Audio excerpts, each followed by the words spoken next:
dear friends and students. Very good morning. Today, active voice and passive voice of exclamatory sentences నేర్చుకుందామండి. ఈ exclamatory sentences అంటే ఏమిటి? Sudden feelings and emotions. వీటిని exclamatory sentences అంటామండి. మన sudden feelings, మన యొక్క emotions ఏ విధంగా తెలుపుతామంటే ఎక్స్క్లమేటరీ సెంటెన్స్లో తెలుపుతాం. మరి స్పోకెన్ ఇంగ్లీష్లో మనం మాట్లాడాలంటే అన్నీ వచ్చి ఉండాలి కదా. ఎక్స్క్లమేటరీ సెంటెన్స్ రావాలి, అసర్టివ్ సెంటెన్స్ రావాలి, క్వశ్చన్స్ రావాలి. అన్నీ వస్తేనే మనం మాట్లాడగలం. Yes, now let us go to the exclamatory sentences. Before that మనం ఒకసారి passive voice, active voice, active voice నుండి పాసివ్ వాయిస్లోకి వచ్చేటువంటి రూల్స్, మార్చేటటువంటి రూల్స్ మనం నేర్చుకుందామా? యాక్టివ్ వాయిస్, పాసివ్ వాయిస్ ఏంటండి? యాక్టివ్ వాయిస్లో సబ్జెక్ట్ యాక్టివ్గా ఉంటుంది, పాసివ్ వాయిస్లో సబ్జెక్ట్ పాసివ్గా ఉంటుంది, అంటే డల్గా ఉంటుంది. Let us go to the example. Rama killed Ravana. Rama is the subject, killed is the verb, Ravana is the object. In the sentence killed, చంపారు కదండి. ఆ చంపిన వాడు, పని చేసిన వాళ్ళు ఎవరు? రాముడు. పని చేసిన వాడిని సబ్జెక్ట్ అంటాం. ఆ కిల్డ్ అనే పనిని రిసీవ్ చేసుకున్న ఎవరు? రావణ. ఆ రిసీవ్ చేసుకున్న వాడిని ఆబ్జెక్ట్ అంటాం. Let us first write object first, Ravana. Ravana. Next be form. Be form ఎట్లా పెడతామండి? By saying the verb. Verb ఏ టెన్స్ లో ఉంది? పాస్ట్ టెన్స్ లో ఉంది. పాస్ట్ టెన్స్ అంటే past tense be form. Was గాని వర్ గాని రాయాలి. వస్ రాయాలా, వర్ రాయాలా? ఇది సింగులర్ కాబట్టి వస్ రాయాలండి. రామ వస్ కిల్డ్ వెర్బ్ మూడో రూపం. బై అనే ప్రపోజిషన్ రాస్తాం, రామ అనేది సబ్జెక్ట్ రాస్తాం. రావణ వస్ కిల్డ్ బై రామ. ఆ విధంగానండి. ఇప్పుడు ఈ యొక్క ఎక్స్క్లమేటరీ సెంటెన్స్ గురించి ఎలా చేంజ్ చేయాలో మనం నేర్చుకుందామండి. ఇప్పుడు ఎక్స్క్లమేటరీ వర్డ్స్ ఏమిటి? What, wow, what, how, alas, hurray, bravo, fie fie అంటే చిచ్చి. అలాస్ అంటే తెలుసు కదండి, అయ్యో. హుర్రే, హుర్రే అంటే సంతోషంతో ఓ పెద్ద వేసే కేకని హుర్రే అంటాం. బ్రావో, బాగా చేసేవరా, బడా అంటాం చూడండి, దాన్ని మనం బ్రావో అంటాం. ఫిఫీ అంటే చిచి, పాపో చేదరించుకుంటాం చూడండి. అటువంటి ఫీలింగ్స్ ని తెలిపేటప్పుడు ఫిఫీ అంటే ఫిఫీ అంటామండి. Let us take an example. What తీసుకుందామండి. What a woman you are. What a woman, what a woman you are. Yes, excellent mark. Yes, here. What a woman you are. ఎటువంటి woman అని దాన్ని ఈ passive voice లో change చేసేయాలంటే నువ్వు చాలా పెద్ద women, లేదా బిగ్ ఉమెన్, గ్రేట్ ఉమెన్ ఆశ్చర్యపడ్డారు అనే కదా మనం రాసేది. ఎస్, అప్పుడు జనరల్ గా మనం యు ఆర్ క్లెయిమ్డ్ అని కానీ, యు ఆర్ ఎక్స్క్లెయిమ్డ్ అని కానీ, ఇట్ ఈస్ ఎక్స్క్లెయిమ్డ్ అని కానీ మనం వాడతామండి. ఎక్స్క్లెయిమ్డ్ అంటే ఆశ్చర్యాన్ని తెలపడాన్ని ఎక్స్క్లెయిమ్డ్ అంటాం. Yes, what I human you are అంటే యు ఆర్ ఎక్స్క్లెయిమ్డ్ అని రాస్తామండి. Yes, you are XCIIM. You are exclaimed ఏంటి? To be a great woman. To be a great woman. నువ్వు ఎంత పెద్ద, ఎంత స్త్రీవి అంటే నువ్వు గొప్పది అని పొగట్టమే కదా. You are exclaimed to be a great women. You are a great women. ఇక్కడ ఫుల్ స్టాప్ పెట్టాలండి. ఇక్కడ ఎక్స్క్లమేటరీ మార్క్ అక్కడ. What a woman you are. You are exclaimed to be a great women. Yes, next another example. కొన్ని examples మనం చూస్తే ఇది వివరంగా అర్థమవుతుందండి. Next, how poor they are.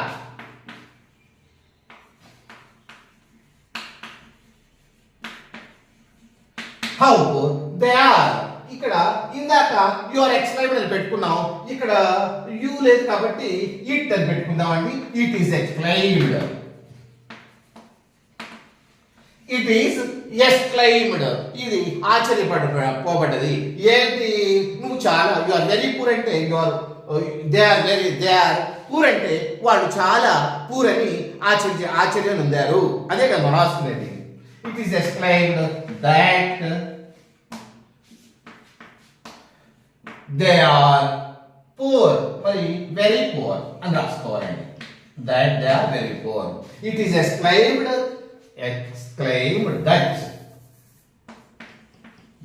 that it is exclaimed that they are very poor. అంతే కదా. How poor they are అంటే మనం ఆశ్చర్యం పొందాము. ఎందుకంటే మామూలు పావర్టీని చూస్తే ఆశ్చర్యం కాదు కదా, చాలా పూర్గా ఉన్నారు, పావర్టీ బాగా అనుభవిస్తున్నారు అన్నప్పుడే కదా మనం ఆశ్చర్యం పొందేది. ఏదన్నా సడన్ ఫీలింగ్స్ కానీ బిగ్ ఎమోషన్స్ కానీ రావాలి కదా. అది how poor they are, it is exclaim that they are very poor. Yes, let us take another example. What to how అయిపోయిందండి. ఎలాస్ తీసుకుందామండి. ఎలాస్ మీన్స్ ఏమిటి, అయ్యో ఎలాస్ హీస్ డెడ్, అయ్యో అతను చనిపోయాడు అనేది ఏ విధంగా మనం పాస్ట్ వాయిస్ లో మార్చుకుందాం చూడండి. Yes, what is example. Alas exclamatory mark ఇక్కడ పెట్టారండి. Alas I am ruined, I am UINED, alas I am ruined, అయ్యో నేను బాగా నాశనం అయిపోయాను, అయ్యో నా పని అంతా అయిపోయింది, అయ్యో నేను మొత్తం కొలాప్స్ అయిపోయింది. అటువంటి దాన్ని ఏ విధంగా మార్చాలి అనేది మనం చూద్దామండి. అంటే మనం ఏమని రాస్తాం, అబ్బో నేను బాగా నాశనం అయిపోయాను, అంతే కదా, అయ్యో నేను బాగా నాశనం అయిపోయాను అని మనం అట్లా మారుస్తామండి. ఎట్లా, మై రూయిన్ ఈజ్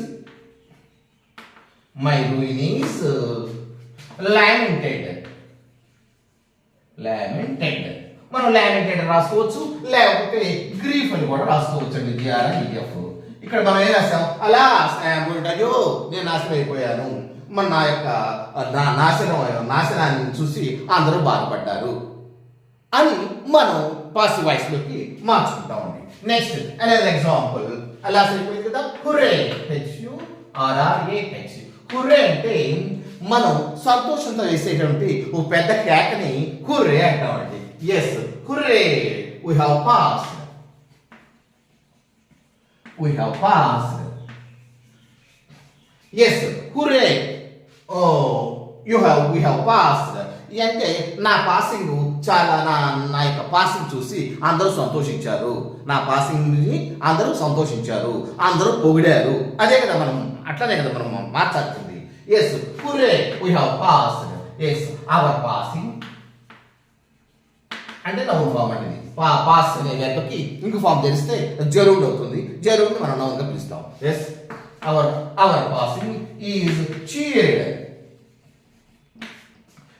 పెట్టుకోవచ్చు, లేకపోతే అప్లాయిడ్ అనేది కూడా రాసుకోవచ్చు అండి. Our passing is cheered. అయితే అప్లాయిడ్ పొగిడారు అనే అర్థం వచ్చేది మనం ఏదైనా రాసుకోవచ్చు అండి. Yes, our passing is cheered. Yes, another example చూద్దామండి. హుర్రే, బ్రావో అంటే ఏంటండి, బడా, ఆహా బ్రహ్మాండం చేసావు, బాగా చేసావురా, బడా బాగా చేసావు అన్న అర్థంలో బ్రావోని వాడతామండి. Yes, let us take example. Bravo, well done. well done అంటే బడా నువ్వు బాగా చేసావు అనే కదండి. అంటే నీ పని బాగుంది అని శ్లాఘించారు, నీ పని బాగుంది అన్నారు, అదే కదా మనం. ఎస్, యువర్ వర్క్ లేకపోతే యువర్ వర్క్ బాగుంది అన్నారు, లేదా నీ యొక్క ప్రయత్నం బాగుంది అన్నారు, నీ యొక్క పని బాగుంది అన్నారు. ఎట్లా రాసుకోవచ్చు, యువర్ డీడ్ ఈజ్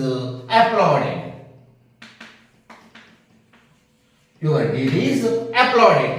అది మనం ఆ విధంగా కూడా రాసుకోవచ్చు అండి. యువర్ డీడ్ ఈజ్ అప్లాడెడ్, లేకపోతే ప్రైజ్డ్. అప్లాడెడ్ అని రాసుకోవచ్చు, లేకపోతే మీ యొక్క పని పొగిడారు, ప్రైజ్డ్. ఆ విధంగా Bravo, well done, your dad is applauded, లేకపోతే యువర్ డీడ్ ఈజ్ అంటే యువర్ వర్క్ ఈజ్ ప్రైజ్డ్. ఈ విధంగా మనం రాసుకోవచ్చు. ఎస్, నెక్స్ట్ ఫిఫీ అంటే నేను చెప్పాను కదండి, ఫిఫీ అంటే చిచ్చి, ఎబెక్, పప్పు అని చేర్చుకోవడం కదండి. దాన్ని ఏ విధంగా మారుస్తాం. Fie fie, you are a thief. THIEF.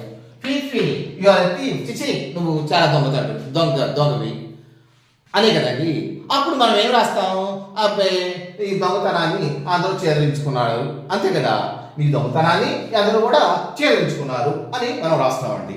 Yes, దాన్ని నిరాశ చెందారు, చేదరించుకున్నారు అంటానికి ఇంకో మాట ఏంటి, డిస్పైజ్డ్ అని రాసుకోవచ్చు, లేకపోతే హేటెడ్ అని కూడా రాసుకోవచ్చు. అప్పుడు మనం ఏం చేస్తాం, యువర్ థెఫ్ట్ నీ దొంగతనాన్ని ఏం చేశారు? ఈజ్ డిస్పైజ్డ్ అని రాసుకోవచ్చు. లేకపోతే హేటెడ్, నీ యొక్క దొంగతనం చూసి అందరూ చెల్లించుకున్నారు, అసహించుకున్నారు అని మనం ఈ విధంగా మారుస్తాం. ఎస్. నెక్స్ట్ ఇంకొకటి ఉందండి. ఇంకొక మోడల్ ఏంటంటే ఇట్స్ టైం వచ్చింది అని. అది చూద్దాం. It's time to see. It is time to see. Yes, it is time to see అంటే ఆ టైం వచ్చి నువ్వు చూడాల్సినటువంటి టైం వచ్చేసింది అని దాని అర్థం. It is time to see. Yes, దాని ఏంటంటే నువ్వు చూడాల్సిన టైము రాబడ్డది.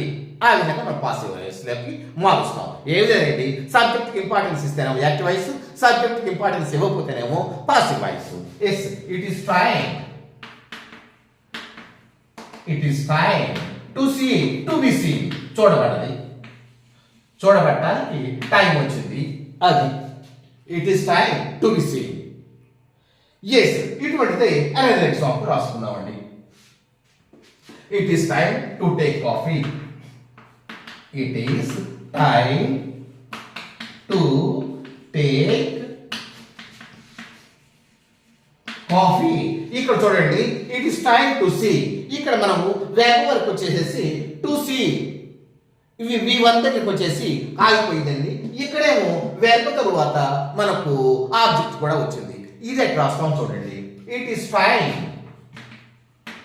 దేనికి? For coffee. It is time for coffee to be taken. Coffee తీసుకునే సమయం దగ్గరకు వచ్చేసింది అని మనం ఎక్స్ప్రెస్ చేస్తాం. It is time for coffee to be taken. ఆ విధంగా రాస్తామండి. ఎస్, ఇట్ ఈస్ టైంతో వస్తే ఆ విధంగా రాస్తామండి. మరి ఎగ్జాంపుల్ చూసుకుందామా? Yes, my boss my boss allowed us to go to coffee. Yes, my boss allowed. మా బాస్ వాడు అసలు బయటకే పంపించడు, 1 or 2కి సరిగ్గా పంపించడు. అటువంటిప్పుడు కాఫీ పంపించాడంటే అదొక ఆశ్చర్యమైనటువంటి విషయమే కదా. My boss allowed us to go to coffee. అటువంటి దాన్ని ఏ విధంగా మారుస్తాం? ఇది ఓల్డ్ మోడల్ అండి. My boss subject, allowed verb, ఎవరిని? అజ్ ఆబ్జెక్టు. ఇక మిగతాదంతా రాసేసుకుంటామే కదా. ఆబ్జెక్టు మనం ముందు రాసుకుంటాం, అసలు ఊయిగా మారుతుంది. ఎస్, ఇది అలౌడ్ అనేది పాస్ట్ టెన్స్ లో వస్ కానీ వర్ కానీ రాసుకోవాలి.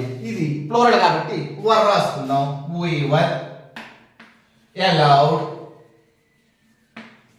we were allowed by my boss to go to coffee. అట్లా రాసుకోవచ్చు, లేకపోతే ఇక్కడే రాసేసుకుంటే ఇంకా నీట్ గా ఉంటుంది. సెంటెన్స్ ఏ విధంగా పొందిగ్గా ఉంటుంది, నీట్ గా ఉంటుంది అని చూసి రాసుకోవటమేనండి. allowed to go to coffee by my boss. Full stop. My boss allowed us to go to coffee. We were allowed to go to coffee by my boss. ఇక్కడ రాసుకోండి, we were allowed by my boss to go to coffee. అలా రాసుకున్నా కూడా తప్పలేదు. Yes. Next another example. ఇక ఇంకొకటి ఉందండి. I want him to do it. I want him to do it. నేను అతన్ని చేయమన్నా అటువంటిదండి. I want him to do it. Yes, అటువంటిప్పుడు I want రాసుకోవాలి. I